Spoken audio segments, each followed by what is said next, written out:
Hey there, bibliophiles and those raising bibliophiles. Are you looking to find books worthy of your children to read and which ones you may want to avoid? Well, join me for this week's book review to see if it should be added to your to-read list or your banned book list.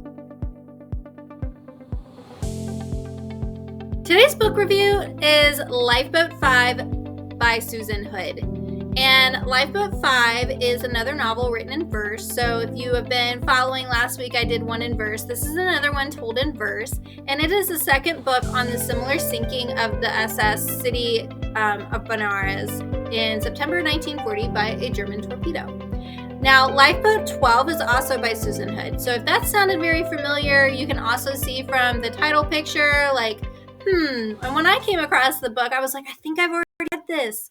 But then I quickly looked on my shelf and realized that was Lifeboat 12. She has taken another lifeboat that she is focused on. And she tells a little bit more about that in the author's note, and I'll explain that in just a moment as well. So in Lifeboat 12, that story focused on Kenneth Sparks, who survived, like I said, the same sinking of the ship.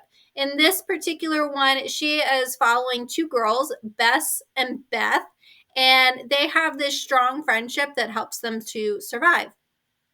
She talks about how she actually uncovered that story while she was doing the research for Lifeboat 12, and she really wanted to weave in the story of the girls into the story that she was telling for that particular book, but it just really wasn't working out. So she really saved it and has presented this narrative that's really its own telling.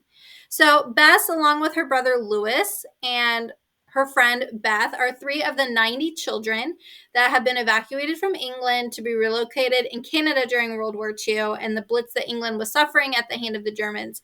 So if you are doing a history unit on World War II and you're talking about the evacuations that were taking place of the children from city centers and how some of them were sent away, this would be a great companion piece to put in there. So while it is fictionalized, the characters are real and the events obviously are real. The characters of this particular story have won the lottery that they are being able to be removed and evacuated. And like I said, the story is told through verse, but it is also focused on Bess and is in first-person narration.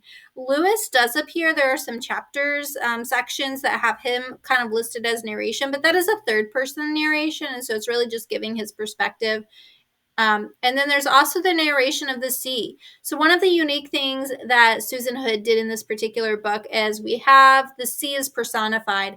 And that's a really cool aspect that she incorporates into the novel. So I think that would be, if you're a teacher and you're listening and you want to do something on personification and doing a creative writing exercise, I think these would be great chapters or pieces that you can pull for Mentor. The story opens with Bess and her family. They have been a part of the lottery, so that decision has been made, and they're leaving. And the orphanage is where Bess meets Beth, and subsequently they are then separated from Lewis because they separate everyone out, boys and girls. So Bess is a little bit worried because she's supposed to be taking care of her brother, but at the same time, she can't really take care of her brother because they've been separated by the adults. As the children and their charges finally set out to sea, the rest of the story is separated into sections. And so these sections all start with an E. So the first one is enemies. Then we have evacuation, explosion, exhaustion, euphoria, elegy, and empathy. Providentially, Lewis and Bess both make it onto into lifeboats, and it isn't until that they're both rescued that they even learn that they both survived. So just to kind of take a moment and think about that here's a true story. These siblings ended up on the same ship, and the fact that the two of them both survived in separate lifeboats is quite astounding. Bess and Beth sort of relate how they managed to survive 19 hours in the Atlantic Ocean. And so the story really details how they were really encouraging and helping each other survive. Lewis, at one point on his own end, he is flung overboard from the Lifeboat 11 that he was on, and a young man, Michael Rennie, is his escort, and he's in charge of him and several other boys. Now, Rennie isn't the one who actually saves Lewis in this particular instance. However, another man does, and his name is Albert. And then shortly after, Albert is sort of flung into the water and he is lost at sea. So we have that element too of Lewis has been saved and the person who saved him died. We also have Michael Rennie throughout the story as the escort. He does also die in the book, and so that's just a word of caution, but I would assume if you're reading a World War II book, you kind of are expecting some of those things. But all these people are based on actual people, and so Michael did sort of give his life. He was pretty young. So anyhow, as far as the World War II aspect of the story, this is about the torpedoing of a ship full of children, and certainly not a lighthearted story, but it's definitely worth a reading, especially because we have such bravery and courage. So like I was talking about with Albert and Michael Rennie, and we have there's a teacher that guides, and she's trying to help some children that were never heard of from again.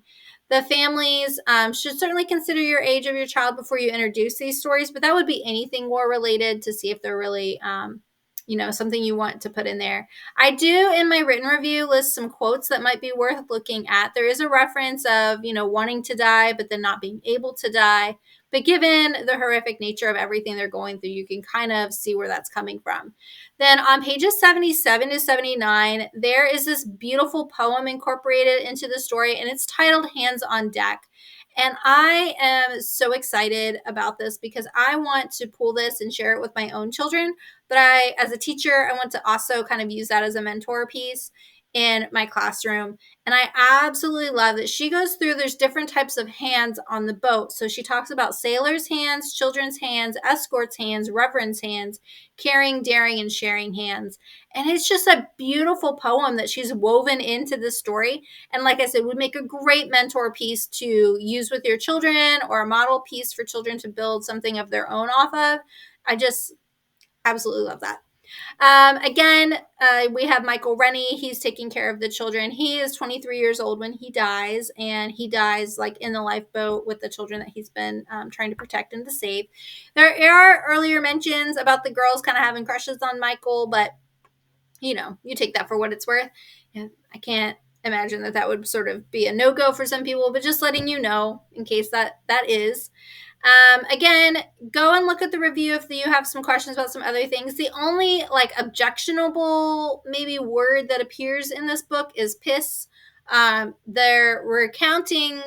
is recounting the warmth that she gets from, weeing in the water while she's freezing. So just something to keep in mind. One of the other things that I really liked about this book is how it really ends with bringing in this idea of empathy, and that it shares the fact that the German soldiers who had torpedoed this ship had no idea that there were children on board, and that once they had reached port, they were weeping. And there is a little mention about how some of the people come together later on. So readers who are interested in Lifeboat 5, I would also encourage you, if you have not already, check out Lifeboat 12. They are both powerful stories of loss and hope and courage surrounding the only 13 children that survived this event. So 90 were sent away, only 13 survived, and I can just imagine the heartbreak. Given that the story is told in verse, though, makes it a powerful and a quick read, but can also be difficult. So if you have readers who are unfamiliar with this structure, you may want to read it with them just to help them get the hang of it as they're going through. It could also be a read aloud within the family, or using particular pieces like I was talking about to be companions to lessons or activities that you are doing in your literature or your history curriculum. So if you're looking for another World War II novel, but something that's a little bit of a different take, then definitely check out Lifeboat 5.